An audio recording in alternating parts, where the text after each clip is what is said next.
Hello dear students, welcome to Srijan ka संकल्प। मैं पारुल, आप पढ़ रहे हैं ईवीएस चैप्टर 9। पानी अनमोल है आपके चैप्टर का नाम है। और इससे पहले आप इस चैप्टर का कुछ पार्ट कंप्लीट कर चुके हैं। आज हमारा टॉपिक शुरू होगा बिन पानी सब सून। इसी चैप्टर का टॉपिक है बिन पानी सब सून। एकदम बढ़िया सा टॉपिक है। आप सभी जानते हैं बिन पानी सब सून, पानी के बिना कुछ भी संभव नहीं है। ठीक, तो आप अपनी बुक में देखिएगा इस टॉपिक को, आपको और भी अच्छे से समझ में आएगा। ठीक है, लिखा हुआ है बिन पानी सब सून। आपको याद भी आ रहा होगा, ये दोहा भी है। और जैसे कि आप जानते हैं गर्मी का मौसम है, ये हमारे बुक में लिखा है, चैप्टर से हम पढ़ रहे हैं, आप भी समझने की कोशिश करिए। गर्मी का मौसम है, गांव के तालाब सूख गए हैं। अब हमें ये समझना है कि बिन पानी सब सून कैसे हो सकता है। गांव के तालाब सब सूख गए हैं, हैंडपंप में भी पानी बहुत कम आ रहा है। ऐसे में पूरे गांव में पानी की समस्या हो गई है। बिल्कुल होगी, गर्मी का मौसम जब होता है तो मोस्टली ऐसा होता है कि पानी की कमी ज़्यादा होती है। गांव तालाब सूख जाते हैं, हैंडपंप में भी पानी कम आता है। तो ऐसे में गांव में जो होता है कि पानी की समस्या जो है ना वो हो गई है, काफ़ी ज़्यादा हो जाती है। गांव के लोगों को पानी दूर से लाना पड़ रहा है। आगे से ऐसा ना हो, इसके लिए सभी लोगों ने मिलकर पानी की समस्या को दूर करने का उपाय सोचा है। अच्छा, होता क्या है कि जब पानी नहीं होगा तो गांव के लोग पानी को बहुत दूर से लाएंगे और ये समस्या ना आए तो इसके लिए सभी लोगों ने कुछ विचार किया है, कुछ सोचा समझा है। सबने मिलकर गाँव के तालाबों को साफ करवाया। एक बार की ये पूरी एक कहानी चल रही है, इससे आपको कुछ ना कुछ सीखना है। सबने मिलकर क्या किया, सबने मिलकर गांव के तालाबों को साफ़ करवाया, उन्हें गहरा करवाया। तालाबों को साफ़ किया, बहुत लोग गंदे कर देते हैं, उसके बाद उनको गहरा करवाया। साथ ही हैंडपंप भी ठीक करवाए। इससे आगे चलकर उनकी पानी की कमी की समस्या दूर हो गई। तो बिन पानी सब सून का इस टॉपिक का मतलब था कि जब पानी नहीं था तो हुआ क्या, जब पानी कैसे नहीं था, हैंडपंप सूख गए, तालाब सूख गए और सब एकदम सूख गया। तो पानी के बिन, तो जैसे कि हमने लास्ट वीडियो में भी पढ़ा है, इसी चैप्टर में हम पढ़ रहे हैं कि पानी के बिन सब बेकार है, पानी के बिन तो कुछ होता ही नहीं है। तो इसी तरह कि जब सब सूख गए तो फिर लोगों ने उसका उपाय ढूंढा और उपाय ये हुआ कि तालाब गहरे खुदवा दिए। साफ़ करने के बाद तो गहरे खुदवाने से पानी ज़्यादा स्टोर हो गया, तो उससे आपकी पानी की समस्या जो है ना वो जल्दी नहीं आई। हैंडपंप ख़राब हो जाते हैं, है ना, तो उसमें क्या किया, हैंडपंप भी सही करवाया जिससे कि पानी की समस्या दूर हो सकी लोगों की। अब चर्चा करो, ये टॉपिक है, लिखा है तुम्हारे गांव में पानी कहाँ कहाँ से मिलता है। आपके गांव में पानी कहाँ कहाँ से मिलता है, तालाब का पानी कब सूख जाता है या कम हो जाता है। तो इस पे आप जो आपका ये पहला वाला पॉइंट है, तो ये आपको खुद ही लिखना है कि तुम्हारे गांव में पानी कहाँ कहाँ से मिलता है। आप हैंडपंप से मिलता है आपको, या तालाब से मिलता है, या कोई छोटी सी नदी या कोई नदी निकली हुई है वहाँ से मिलता है। ऐसे बहुत सारे सोर्स होंगे, ट्यूबवेल होगा, तो उसमें आपको सोचना है, समझना है और इसको फिल करना है। नेक्स्ट पॉइंट है किसी नल से मिलता है ना, इसमें आप लिख सकते हैं। नेक्स्ट पॉइंट है तालाब का पानी कब सूख जाता है या कम हो जाता है। तालाब का जो पानी है वो कब सूख जाता है, तो मोस्टली गर्मियों के दिनों में ही तालाब का पानी सूख जाता है और हल्का सा कम हो जाता है। धूप बहुत तेज़ होती है तो वाष्पोत्सर्जन होता है, जिससे कि पानी बहुत कम रह जाता है। तुम्हारे स्कूल में हैंडपंप में पानी कब कम हो जाता है। स्कूल में हैंडपंप में पानी कब कम हो जाता है, मोस्टली गर्मियों में ही होता होगा, और आपका जो एक्सपीरियंस हो आप इसमें वो भी लिख सकते हैं। तालाब या स्कूल के हैंडपंप में पानी की कमी हो जाने पर तुम्हें क्या क्या परेशानी होती है। क्या क्या परेशानी होती है भाई, तालाब या स्कूल, देखो स्कूल के हैंडपंप का पानी कम हो जाएगा तो आपको बड़ी परेशानी होगी। बाथरूम जो होगा वो गंदा होगा, वहाँ पे लोग पानी यूज़ नहीं करेंगे, पीने में समस्या होगी, है ना।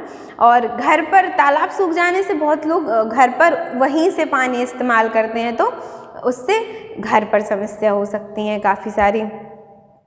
पानी की कमी ना हो इसके लिए तुम क्या क्या उपाय कर सकते हो, जैसे कि आपने अभी पढ़ा कि आप तालाब को हमेशा साफ़ रखिए, और साफ़ रखेंगे तो उसका पानी आप ज़्यादा यूज़ कर सकेंगे, ठीक है। और ये कर सकते हैं कि तालाब को थोड़ा सा गहरा बनवा सकते हैं, हैंडपम्प हमेशा सही रखें, पानी की समस्या ना हो। सबसे पहला पॉइंट, आप हमेशा पानी की बचत करें, कम से कम इस्तेमाल करें, है ना। मतलब इस्तेमाल उतना करें जितनी ही ज़रूरत हो, फेंके ना पानी को। तो इससे क्या होगा कि पानी स्टोर होगा, संरक्षण होगा पानी का, और पानी की बर्बादी कम होगी, जिससे हमें आगे चलकर परेशानियां नहीं आएंगी इतनी ज़्यादा पानी को लेकर के। नेक्स्ट टॉपिक है, चित्र में क्या हो रहा है देखो और समझो। अच्छा, आशा है कि आपको ये सारे पॉइंट बहुत क्लियर होंगे, कुछ भी ऐसा टफ नहीं है इसमें। तो आप ये समझते हैं ये दैनिक जीवन से हमारे रिलेटेड चीज़ें हैं, ये सभी जानते हैं, ये कबीर जी का दोहा भी है ना, बिन पानी सब सून। अच्छा, नेक्स्ट टॉपिक है, चित्र में क्या हो रहा है देखो और समझो। आप अपनी बुक में देखिएगा, स्क्रीन में भी देखिएगा। चित्र पहला है जिसमें कि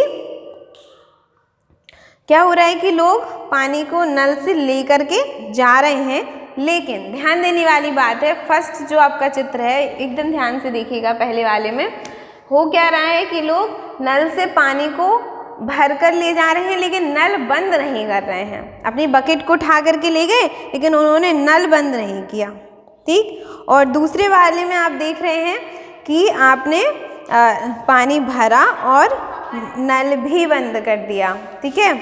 इसके बाद तो चित्र को देख करके हमें ये समझना है, इन दोनों चित्रों से आपको ये समझना है कि आप पानी को कभी भी, अगर आप पानी भरते हैं बकेट में, तो कभी भी नल को खुला नहीं छोड़ेंगे। इन दोनों फर्स्ट एंड सेकंड वाले दोनों ही चित्र को ध्यान से देखेंगे तो इससे यही निष्कर्ष निकल रहा है। ये आपको समझना है इन चित्रों में एकदम अच्छे से कि कभी भी पानी को वेस्ट नहीं करना है। मतलब अगर आपने बाल्टी भरी तो फिर आप नल बंद कर दीजिएगा, उसके बाद अपनी बाल्टी उठाइए, है ना। अच्छा सॉरी, दूसरे वाले चित्र में आप ध्यान से देखिए, हो क्या रहा है कि पानी बाल्टी से नीचे बह गया, पानी बाल्टी से नीचे बह गया, जो कि नहीं होना चाहिए। अब पानी को, अगर पानी को बचाना है, पानी की कमी गर्मियों में ना हो या कभी भी ना हो, उसका यही उपाय है कि हमेशा पानी को आप संरक्षित करिए। दोनों ही चित्र में पानी वेस्ट हो रहा है, दोनों ही चित्र में, फर्स्ट वाले में भी और सेकंड वाले में भी। फर्स्ट वाले में क्या हो रहा है कि वो पानी को भर के ले जा रहा है, लेकिन उसने नल नहीं बंद किया, जिससे कि पानी बराबर बह रहा है, और बह रहा है तो बर्बाद हो रहा है। और सेकंड वाले चित्र में ये हुआ कि जब बाल्टी से पानी नीचे फैल गया, उसके बाद आप नल बंद कर रहे हैं, तो इसका मतलब क्या है, वो तो जो फैल गया तो फैल गया, वो तो वेस्ट हुआ। तो इस तरह अगर आप पानी का यूज़ करेंगे तो फिर पानी नहीं बच पाएगा। हमेशा ध्यान देना है, अगर आपकी बकेट भर रही है तो आप वहीं रहिए, फैलने से पहले ही नल को बंद करिएगा। इस तरह से ही पानी बच सकता है, इन छोटे छोटे से चीज़ों से ही पानी बचता है। होता क्या है, मोस्टली हमारा कभी कभी नल ख़राब होते हैं घर के, तो उनसे बूंद बूंद करके पानी टपकता है, तो हमको लगता है अरे बूंद ही बूंद तो टपक रहा है, लेकिन वो बूंद बूंद कितनी बाल्टियाँ इस तरह से बह जाती हैं, रातों रात बहता रहता है। तो ये नहीं होना चाहिए। यही बहुत सारे तरीके हैं जिसकी तरह से पानी को बचा सकते हैं, तो आगे से आप हमेशा ध्यान रखिएगा। नेक्स्ट टॉपिक है, पानी की बचत हम कैसे कर सकते हैं। अच्छा, ये बहुत ज़रूरी है कि आपको पानी की बचत करना आना चाहिए। इसमें लिखा है, फर्स्ट पॉइंट है नहाते समय। बिल्कुल, नहाते समय बहुत लोग पानी बर्बाद करते हैं ना बर्बाद? नहीं, वेरी गुड। नहाते समय पानी ना ही बर्बाद हो, क्योंकि नहाते समय सबसे, अगर आपको बचत करनी है तो आप, ये बहुत अच्छा पॉइंट है, नहाते समय बचत करिए। उसमें एक बार अगर मतलब कपड़े धुल रहे हैं या नहा रहे हैं, लोग एकदम फैला रहे हैं पानी, तो ऐसा ना करें। तो इससे पानी की बचत होगी नहाते समय, ठीक है, क्योंकि वहाँ पे लोग अनावश्यक भी यूज़ करते हैं उसका। इसके बाद नेक्स्ट आपका पॉइंट है कपड़ा धुलते समय। बिल्कुल, जो कपड़े एक बाल्टी में धुल सकते हैं आप उनको 2-3 बाल्टियों के साथ धुलते हैं, बहुत ज़्यादा, क्योंकि पानी बराबर आता रहता है तो लोगों को उसकी कीमत नहीं समझ आती है।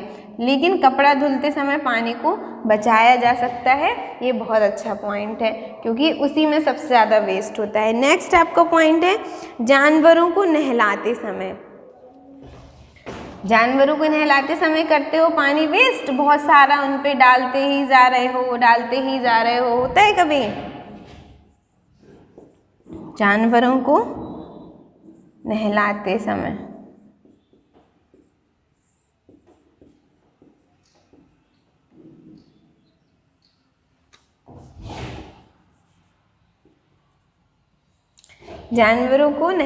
समय ठीक है। नेक्स्ट है घर की साफ सफाई करते समय। घर की साफ सफाई में लोगों के बहुत सारे तरीके होते हैं, तो अगर आपको पानी बचाना है तो आप पोछा ही लगाइए, है ना। बहुत लोग क्या करते हैं, पानी डाल दिया तो एकदम फेंक दिया, उस तरह से फिर वाइपर कर रहे हैं। तो अगर आप पोछा लगाएंगे तो कम पानी लगेगा। इसी तरह बहुत सारे साफ सफाई करते समय ऐसे बहुत तरीके होते हैं जिनसे कि आप पानी बचा सकते हैं, ठीक है।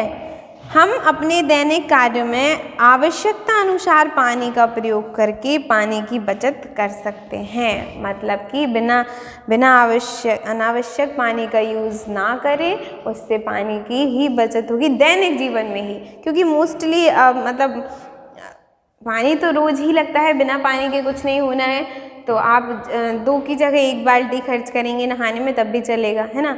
और 2 से नहा लेंगे तब भी वही, 3 से नहा लेंगे तब भी वही, और 1 से नहाएंगे तब भी वही। तो इस तरह से आप नहाने में कम इस्तेमाल करें तो बचत होगी। कपड़ा धुलने में लोग फैलाते जाते हैं, धुलते जाते हैं, 1 बाल्टी से भी अच्छे से धुल सकता है। तो उस समय जानवरों को नहलाते समय अनावश्यक ना फेंका जाए। घर की साफ सफाई दूसरे तरीके से की जाए जिसमें कि पानी कम यूज़ हो। तो ऐसे बहुत सारे और भी कई तरीके हैं जिससे कि आप पानी को बचत कर सकते हैं। और सीधी सी बात है कि आवश्यकता अनुसार ही पानी का उपयोग करें, उससे पानी की बहुत बचत होगी। अनावश्यक पानी ना फैलाएं। तो पानी अनमोल है, टॉपिक भी अनमोल है, बहुत बढ़िया चैप्टर था। ये आपके दैनिक जीवन से रिलेटेड था, आपको समझ में तो बहुत अच्छे से आया होगा क्योंकि ऐसा कुछ इसमें है नहीं। और इस टॉपिक से आपको मेन मुद्दा यही सीखना है कि पानी हमें अनावश्यक यूज़ नहीं करना है, आवश्यकता अनुसार ही यूज़ करना है। नहीं तो भविष्य में बहुत सारी परेशानियाँ आ सकती हैं पानी से, आप बहुत परेशान हो सकते हैं। पानी नहीं होगा तो परेशानियाँ तो बहुत आएंगी, क्योंकि बिना पानी के तो कुछ भी संभव नहीं है, बहुत कुछ संभव नहीं है। तो फिर इसीलिए अभी से ही बचाना शुरू कर दीजिए, जिससे कि आपके भविष्य में आपको पानी से कभी भी कोई भी परेशानी ना आए। चैप्टर बढ़िया है, बहुत सारे ऐसे पॉइंट हैं जो नोट करने लायक भी हैं, समझने लायक भी हैं। तो खुद से भी चैप्टर को पढ़िएगा, समझने की कोशिश करिएगा। चैप्टर समझ में आ जाएगा तो एक्सरसाइज करने में, यानी कि आपके अभ्यास जो है उसको करने में कोई परेशानी नहीं आएगी। और अब हम नेक्स्ट वीडियो में आपकी अभ्यास, जो कि इसके नीचे जो एक्सरसाइज दी हुई है, इसको पूरा कवर कर लेंगे। और जैसे कि आपका टॉपिक भी इसी के साथ कंप्लीट होता है और हम अभ्यास को कवर कर लेंगे तो हमारा ये चैप्टर फिनिश हो जाएगा। तब तक आप चैप्टर को और अच्छे से पढ़ने की कोशिश करिए, जिससे कि आपके सारे पॉइंट क्लियर हों और एक्सरसाइज को, यानी कि अभ्यास को करने में कोई भी परेशानी ना आए।